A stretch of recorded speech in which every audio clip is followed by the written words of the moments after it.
गुजरात में चुनावी सरगर्मी काफ़ी तेज़ है और हर पार्टी दोनों पर आरोप लगा रही है, लेकिन जनता के मुद्दे क्या है, जनता क्या चाहती है। हमारा एक खास कार्यक्रम है चाय पे चर्चा। हम लोगों से बातचीत करते हैं कि उनके मुद्दे क्या होंगे, किस मुद्दों के आधार पर वो लोग वोट डालेंगे, नेताओं के बारे में क्या सोचते हैं। आप बताइए कि मुद्दे क्या होंगे आपके वोट डालने के।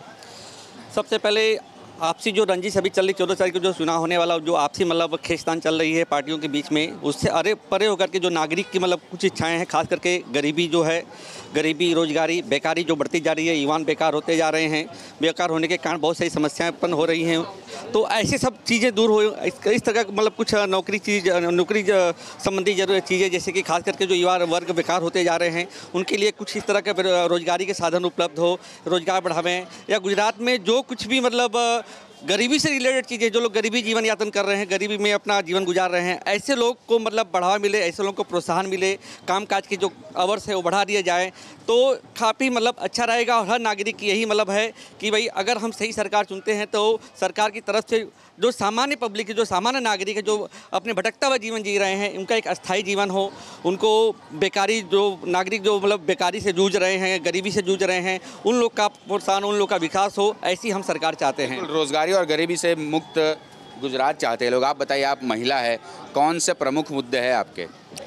मैं एक तो हाउस वाइफ हूँ और मेरे यही प्रमुख मुद्दे हैं कि जो भी सरकार आए, ऐसी सरकार होनी चाहिए जो महिलाओं के लिए काम करे, जो गरीबी है वो हटाए, और जो भी है, जो भी महंगाई है, हाउस वाइफ हूँ तो डेफिनेटली मुझे महंगाई के लिए बोलना पड़ेगा कि जितनी महंगाई है वो महंगाई कम से कम हो जाए, और जो भी जीवन जरूरत की जो भी चीज़ें हैं वो उसके जो भी डेफिनेटली भाव है उसके हिसाब से सबको मिले, ऐसी मेरी एक आचना है बस। और कुछ महंगाई कम होनी चाहिए ये भी कह रहे हैं। आप बताइए, अब नेताओं पे आते हैं।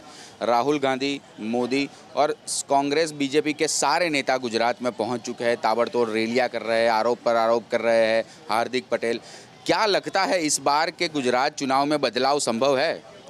गुजरात चुनाव पर पूरे विश्व की नज़र है।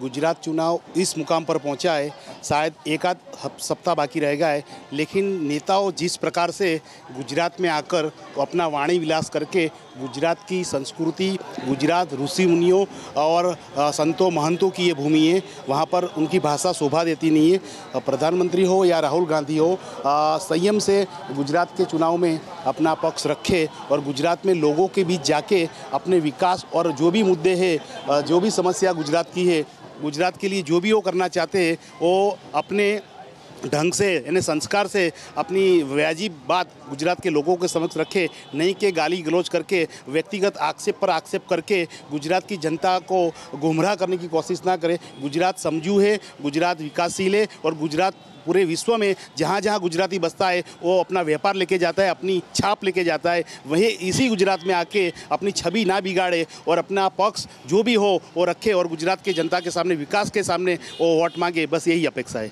आप बताइए महाराज, आपने रुद्राक्ष की माला पहनी है, राहुल गांधी सोमनाथ गए तो उनके हिंदू पर विवाद खड़ा हो गया, वो हिंदू है या कोई और है, क्या इस सब से वोट मिल सकता है? ना, उससे तो कोई फर्क पड़ने वाला नहीं है। आप बताइए, हार्दिक पटेल और कांग्रेस के साथ मिलने से क्या बीजेपी को खतरा है? बीजेपी को कोई खतरा नहीं है, क्योंकि बीजेपी को सिर्फ विकास की राजनीति आती है। बीजेपी को कहीं पर भी आज तक बीजेपी ने कहीं पर भी जातिवाद का राजकारण खेला भी नहीं है, न खेलने वाली है।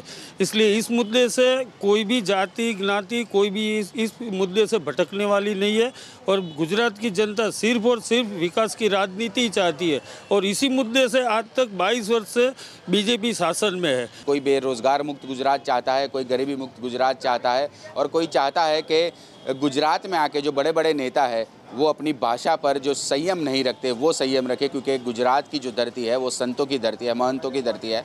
अब क्या होगा गुजरात का, गुजरात की जनता किसको चुनती है, 18 तारीख को ही पता चलेगा। अहमदाबाद से हेतल खत्री के साथ पूरव पटेल, न्यूज़ नेशन।